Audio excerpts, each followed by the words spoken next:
ಮಧ್ಯಪ್ರಾಚ್ಯದಲ್ಲಿ Iran ಅಮೆರಿಕದ ಇಬ್ಬರು ಸೈನಿಕರ ಹತ್ಯೆ ಮಾಡಿದ ಬೆನ್ನಲ್ಲೇ ಅಮೆರಿಕ ಇರಾನ್ ಮೇಲೆ ಇಂದು ಭಾರೀ ಪ್ರಮಾಣದ ಪ್ರತೀಕಾರ ದಾಳಿ ನಡೆಸಿದೆ. ಈ ವಾಯುದಾಳಿಯಲ್ಲಿ ಕನಿಷ್ಠ 50 ಮಂದಿ ನಾಗರಿಕರು ಮೃತಪಟ್ಟಿದ್ದು 500ಕ್ಕೂ ಹೆಚ್ಚು ಮಂದಿ ಗಾಯಗೊಂಡಿದ್ದಾರೆ ಎನ್ನಲಾಗಿದೆ. ಹರ್ಮುಜ್ ಜಲಸಂಧಿ ಸುತ್ತಮುತ್ತಲಿನ ಸೇನಾ ನೆಲೆಗಳು, ಶಸ್ತ್ರಾಸ್ತ್ರ ಸಂಗ್ರಹಕಾರಗಳು ಹಾಗೂ ಮೂಲಸೌಕರ್ಯಗಳನ್ನು ಗುರಿಯಾಗಿಸಿಕೊಂಡು ಈ ದಾಳಿ ನಡೆಸಲಾಗಿದೆ.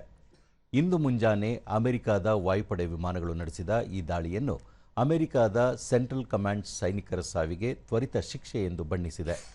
ಇರಾನ್ನ ಸೇನಾ ಸಾಮರ್ಥ್ಯವನ್ನು ಮತ್ತಷ್ಟು ಕುಗ್ಗಿಸುವ ಉದ್ದೇಶದಿಂದ ಈ ದಾಳಿ ನಡೆಸಿರುವುದಾಗಿ ಅಮೆರಿಕ ಸೆಂಟ್ರಲ್ ಕಮಾಂಡ್ ಹೇಳಿಕೊಂಡಿದೆ.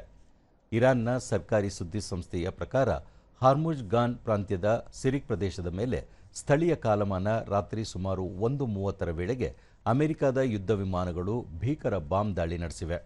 ಪ್ರಾಂತ್ಯದ ಸಿರಿಕ್, ಹಾಜಿಯಾಬಾದ್, ಕೇಶ್ಮಾ ದ್ವೀಪ ಹಾಗೂ ಬಂದರು ನಗರ ಅಬ್ಬಾಸ್ ಮೇಲೆ ಬಾಂಬ್ ದಾಳಿಗಳಾಗಿವೆ. ಈ ವೇಳೆ 50ಕ್ಕೂ ಹೆಚ್ಚು ನಾಗರಿಕರು ಮೃತಪಟ್ಟಿದ್ದಾರೆ, 400ಕ್ಕೂ ಹೆಚ್ಚು ಮಂದಿ ಗಾಯಗೊಂಡಿದ್ದಾರೆಂದು ಇರಾನ್ನ ಆರೋಗ್ಯ ಸಚಿವ ಹೊಸೈನಿ ಕೆಮಾನ್ಪುರ್ ತಿಳಿಸಿದ್ದಾರೆ. ಅಮೆರಿಕದ ದಾಳಿಯನ್ನು ಇರಾನ್ನ ಸರ್ವೋಚ್ಚ ನಾಯಕ ಮೊಸ್ತಫಾ ತೀವ್ರವಾಗಿ ಖಂಡಿಸಿದ್ದಾರೆ. ಇದೊಂದು ಹೇಯ ಕೃತ್ಯವಾಗಿದ್ದು ಇದಕ್ಕೆ ಅಮೆರಿಕ ತಕ್ಕ ಬೆಲೆ ತೆರಬೇಕಾಗುತ್ತದೆ ಎಂದು ಎಚ್ಚರಿಸಿದ್ದಾರೆ. ಇದಕ್ಕೂ ಮುನ್ನ ಶನಿವಾರ ಜೋರ್ಡನ್ನಲ್ಲಿರುವ ಅಮೆರಿಕದ ಸೇನಾ ನೆಲೆಯ ಮೇಲೆ ಇರಾನ್ ಕ್ಷಿಪಣಿ ಮತ್ತು ಡ್ರೋನ್ ದಾಳಿ ನಡೆಸಿತ್ತು. ಈ ದಾಳಿಯಲ್ಲಿ ಅಮೆರಿಕದ ಇಬ್ಬರು ಸೈನಿಕರು ಸಾವನ್ನಪ್ಪಿದ್ದು, ಒಬ್ಬರು ನಾಪತ್ತೆಯಾಗಿ 4 ಗಂಭೀರವಾಗಿ ಗಾಯಗೊಂಡಿದ್ದರು.